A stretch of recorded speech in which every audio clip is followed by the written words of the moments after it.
Good evening. Today a new video for DIY playlist. A lot of people have asked how to remove earpad cushions for Sony MDR-100A headphones.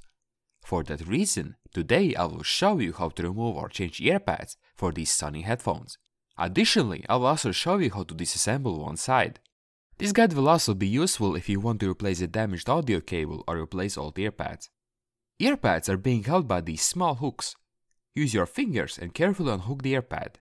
But be really careful to avoid breaking those small hooks. So simple. Putting them back on is just as easy.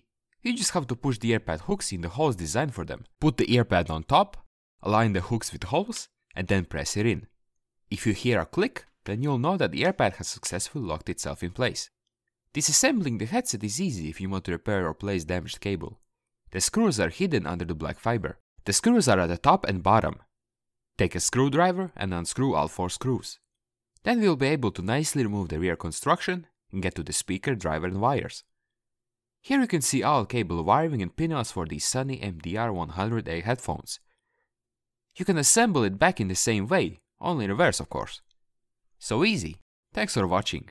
Don't forget to support us by leaving a like and subscribe. If you need help, ask us in the comment section. Thanks and goodbye.